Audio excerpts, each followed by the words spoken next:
Starting off with the P. Louise base as usual, and I'm just patting this all over the lid just to create a nice smooth even canvas for eyeshadow. To get the absolute best from this product, make sure you keep patting gently until the product starts to mattify, and that's when you know it is perfect and ready for your shadow.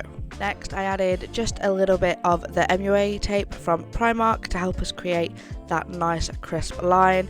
Remember babes, it's not cheating, it is optimizing your time. After all, every little hack helps. How freaking dreamy is this palette?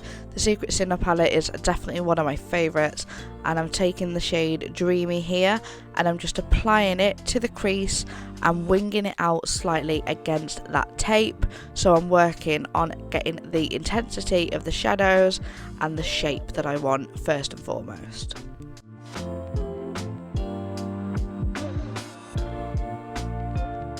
Having the tape there means we can focus on the depth of the shadow and the general shape of the wing without having to create extra work for ourselves in the end, so that is always a bonus.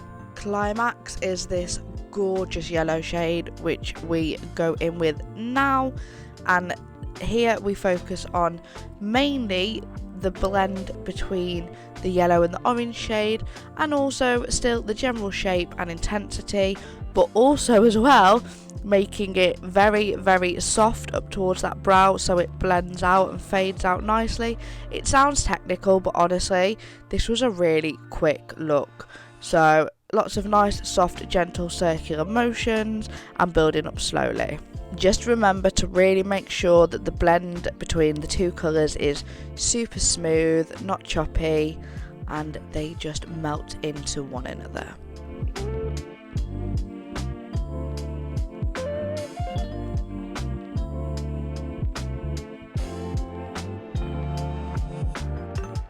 Moving on to add a little bit more depth without going too dark, we now take the shade Bow Down, and that is just applied right into the outer V and into the crease. It doesn't add a massive darkness or depth obviously, but that slight change in tone really does finish the look off. For cutting in that half cut crease, it was always going to be back to the P. Louise base because it really is a wonder product, and just remember, slow and steady wins the race with a cut crease. Whether it's a full cut crease, half cut crease, whatever, take your time, follow the natural shape of your crease. Don't be afraid to start lower, you can always go higher, but if you go too high you can't bring it back down. And always remember as well to pat out that outer edge so there's no harsh lines. It sounds like a lot to remember, but it does become second nature. Our pigment for on the lid today was Super Freak from Peaches and Cream. This was from their I Come In Peach collection, I think it was, and it's a lovely shade, although I will say, because it is so matte, it is almost a little bit chalky, so take a little bit and build it up is the best advice I can give. You definitely can't go gung-ho with that pigment.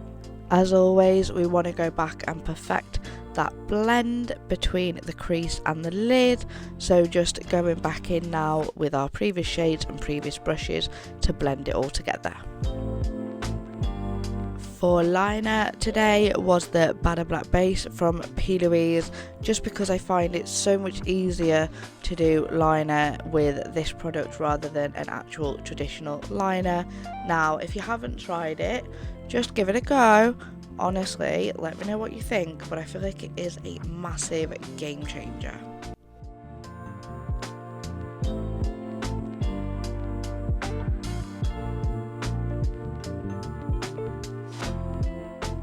And now the best part about using tape, are you ready for the peel porn? Oh yeah, one more time. Yes mate. This is another pigment from Peaches and Cream. It's called Hollywood. It's a gorgeous white gold sort of reflective glitter pigment, and this is for our inner corner just to keep those warm tones and add a little bit of bubbling. Once that's done, it's time for lash prep. So first off, going in with the Maybelline Snap Mascara. I grabbed this on a whim and I actually really like it. It's really nice and black, which we all know is brilliant when applying falsies because it helps your lashes blend so much better with the false ones. So that is a win for me. The lashes I used were Prima Lash in the style Legit. These are again their Express Mink Hair ones, and these were really gorgeous. I honestly am having a hardcore moment for Prima Lashes at the minute, and at the time of recording this they have a 65% off sale going on, so definitely worth checking them out. On to our waterline, and I just grabbed this gel liner from Kat Von D Beauty. It's the only white gel liner I've got at the minute for some reason, and I just applied that, as I say, into my bottom waterline. I must admit this one is pretty decent. It does stay all day, so no complaints.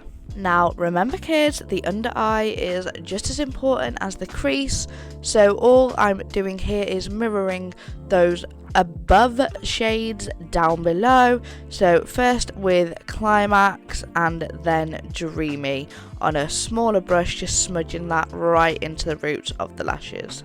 To finish off, just a quick coat of the Maybelline Snap Mascara on the lower lashes.